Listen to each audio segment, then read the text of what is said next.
Hey folks, welcome back. Man, today has been a whipsaw kind of day. The Nasdaq is just looking like an absolute roller coaster ride. It started down and then it went all the way back up. I think it was up at like 0.78 at 1%. And then the last time I looked, it was in the negative. I had even bought some shares of my IWY growth ETF. It was up a couple percentages here and then there, all of a sudden it was back down. So it's one of those days, that's all I'll say. The big news I think on the day is the dollar keeps dropping. It's down over 1% on the month. It's down over 9% year to date. And that is why the commodities are kind of going up. So if you go over there and look, the big mover on the day is platinum. Platinum is up like 15% on the month.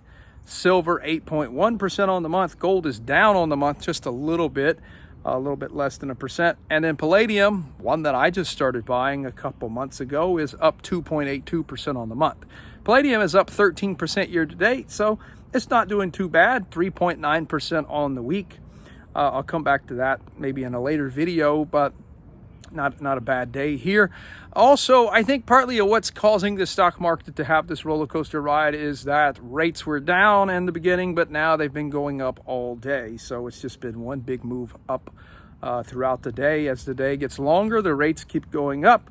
Here's my prediction is that the 10-year is going to bust through 5% and the 30-year is going to bust through 5.5% before this mess is over with.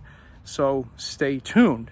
My other prediction is that international stocks are going to just keep doing good if this dollar keeps dropping. Sorry if you see all these little gnats, man. I'm like here in where I'm at in the southeastern United States, we're just full of them this time of year, and mosquitoes too. The other prediction I have, of course, is that I think palladium is building strength. Otherwise, I would not stay in it. It's going to be a nice swing trade for me. I think that this thing, depending on the Russia-Ukraine system, it could come out and do quite well for me. But it's going to be I'm going to have to hold it for some months. I think gold is going to consolidate here, and then versus the market, it's going to eventually start moving back down before it has another breakout, maybe at some point in the future. But I trimmed just a few more shares of my gold ETF this morning. They were up like 45%, and I just took some off the table. I think eventually my gold ETF is going to run its course here at some point within the next year, and I don't want to be left holding the bag. Yeah, so international stocks like Taiwan Semiconductor, it was up nice on the morning. Emerging markets are up like 9 to 11% year to date. So they've been kind of the place to be rather than the US markets. Speaking of which, my stock that's been doing just absolutely wonderful as of late is British Tobacco Company. This stock is up 66% over the last year, 33.3% year to date.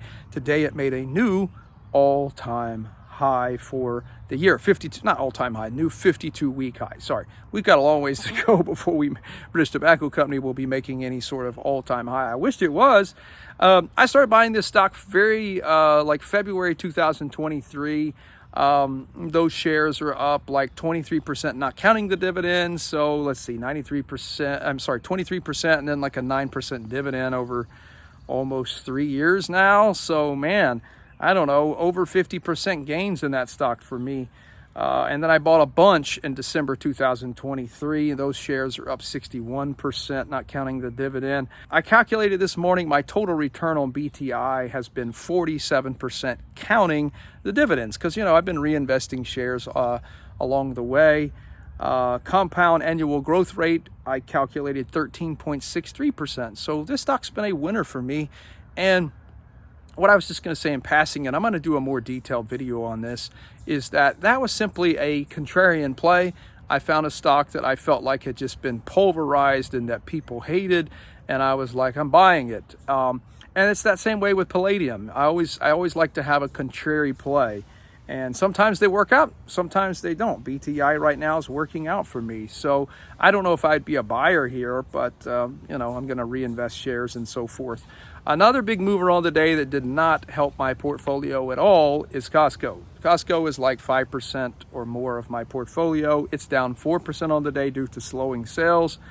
I'm not selling. I trade this stock, and luckily I made a couple percent on my last trade, and I got out of it like last week before the earnings report.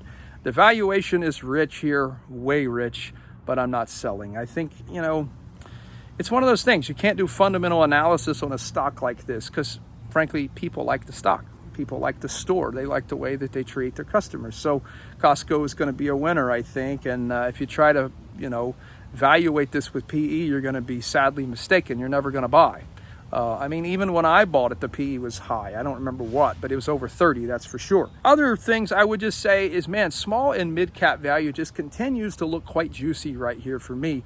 And my ETF pick is IJJ. I'm not really a big believer in active ETFs like AVUV.